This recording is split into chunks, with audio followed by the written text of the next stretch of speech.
দুঘণ্টীয়া মানৱ শৃংখল কাৰ্যসূচী তিনিচুকীয়াত সদৌ অসম মটক যুৱ ছাত্ৰ সন্মিলন আজি 5 আগষ্ট তাৰিখে সদৌ অসম মটক যুৱ ছাত্ৰ সন্মিলন কেন্দ্ৰীয় সমিতিৰ আহ্বানত মটক জনগোষ্ঠীক ষষ্ঠ অনুসূচীৰ তালিকাত অন্তৰ্ভুক্তিকৰণেৰে সাংবিধানিক মৰ্যাদা প্ৰদান কৰা অত্যাৱশ্যকীয় সামগ্ৰীৰ মূল্য বৃদ্ধি ৰোধ কৰা মটক জনগোষ্ঠীৰ বিশেষ উন্নয়নৰ শিতানত ঘোষণা কৰা 125 কোটি টকা আৰ্থিক পেকেজ মোকলাই দিয়া বানপানী গড়া খহনীয়া সমস্যাৰ স্থায়ী সমাধান নিবনুৱা সমস্যাৰ সমাধান তথা ঐতিহাসিক কীৰ্তিচিহ্ন বেদখল মুক্ত কৰি সংৰক্ষণ কৰা আৰু অন্যান্য দাবী তিনিচুকীয়া ঐতিহাসিক তিনিকুণীয়া পুখুৰীৰ পাৰত দুঘণ্টীয়া মানৱ শৃংখল কাৰ্যসূচী পালন কৰে।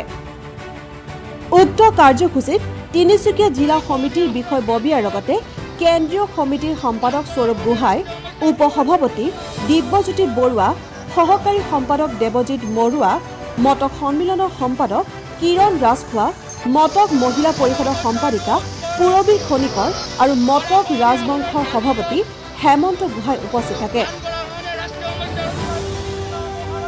এই মটক যুৱ ছাত্ৰ সন্মিলনে এইটো কাৰ্যসূচী লৈছে আমাৰ কীৰ্তিচিহ্নসমূহ ৰক্ষণাবেক্ষণ আৰু আমাক জনজাতিকৰণ ইতিমধ্যে ঘোষণা কৰিছে যদিও এতিয়ালৈকে দিয়া হোৱা নাই সেইটো বিষয়ত, আৰু যি 125 কোটি টকা ঘোষণা কৰিছে সেইটো এতিয়ালৈকে মোকলাই দিয়া নাই।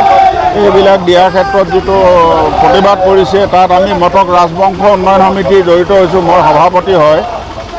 মোৰ কথা হ'ল জনজাতিকৰণ আৰু চৰকাৰে যিবোৰ টকা দিছে সেইবোৰ হ'ব বাৰু, কিন্তু আমাৰ যিবিলাক কীৰ্তিচিহ্ন সেইবোৰ প্ৰায়বিলাক দখল হৈ গৈছে।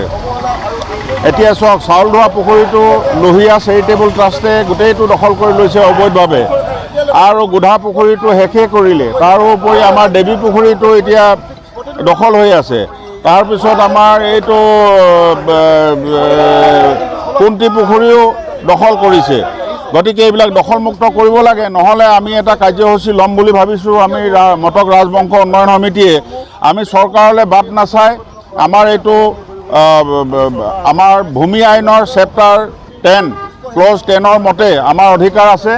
আমি এইবিলাক নিজে ভাঙি নিজেই দখল লোৱাৰ আমি ব্যৱস্থা কৰিম। সেইমতে আমি আজি তিনিকুণীয়া পুখুৰীটো ল'লোঁ।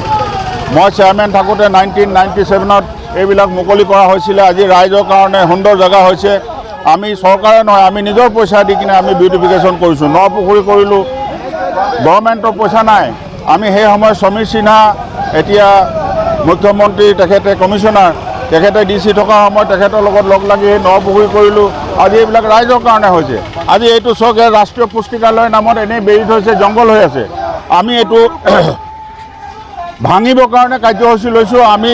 আমি গোটেই মটক মানুহে আহি হাজাৰ হাজাৰ মানুহে আহি ভাঙি এইবিলাক আমি দখলমুক্ত কৰিম বুলি আমি মনতে ভাবিছোঁ, আৰু আমি চৰকাৰক সকীয়াই দিছোঁ। চৰকাৰে যদি এমাহৰ ভিতৰত যদি এইবিলাক যদি আমাক যদি মোকলাই নিদিয়ে, আমি মটকসকলে নিজেই ইয়াক ভাঙি ছিঙি আমি লোৱাৰ ব্যৱস্থা কৰিম। সেইটোৱে আমাৰ ক'বলগীয়া।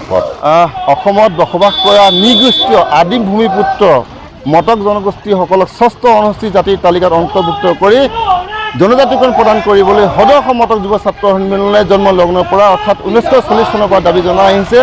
অতি আচৰিত কথা, লোকসভা আৰু বিধানসভা নিৰ্বাচনৰ আগত 6 জনগোষ্ঠীক জনজাতিকৰণ প্ৰদান কৰিবলৈ প্ৰতিটো ৰাজনৈতিক দলৰ মাজত প্ৰতিযোগিতা কৰা দেখা যায়। 2014 চনৰ বিধানসভা নিৰ্বাচনৰ আগমুহূৰ্তত 6 জনগোষ্ঠীক জনজাতিকৰণ প্ৰদান কৰিম বুলি বিজেপি ৰাজনৈতিক দলটোৱে যি প্ৰতিশ্ৰুতি প্ৰদান কৰিছিলে, সেই প্ৰতিশ্ৰুতি কিন্তু আজি তাৰিখত ফুটুকাৰ ফেনত পৰিণত হৈছে। জনজাতিকৰণৰ ক্ষেত্ৰত কেন্দ্ৰীয় ৰাজ্য চৰকাৰে অৱহেলা আৰু আন্তৰিকতাহীন মনোভাৱৰ বাবে আজিলৈকে জনজাতিকৰণৰ মডেলিং ৰিপৰ্ট প্ৰকাশ নাপালে, আৰু অসম চৰকাৰে এতিয়ালৈকে সেই মডেলিং ৰিপৰ্ট আজি হাতত প্ৰকাশ নকৰিলে। মুঠতে 6 জনগোষ্ঠীক প্ৰতিটো ৰাজনৈতিক দলে কেৱল ৰাজনীতিক মুনাফাৰ বাবে ব্যৱহাৰ কৰি আহিছে, সেই কথা আজি তাৰিখত প্ৰমাণ হৈছে।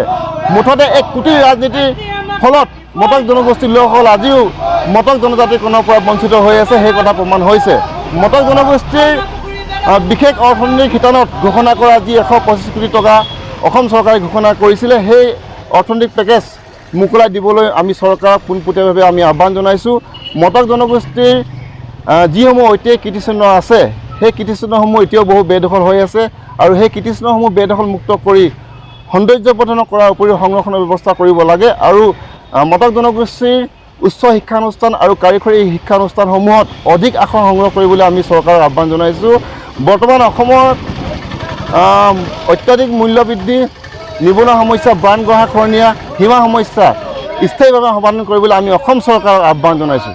তিনিচুকীয়াৰ পৰা Bhaskar Jyoti Hazarika report, news desk.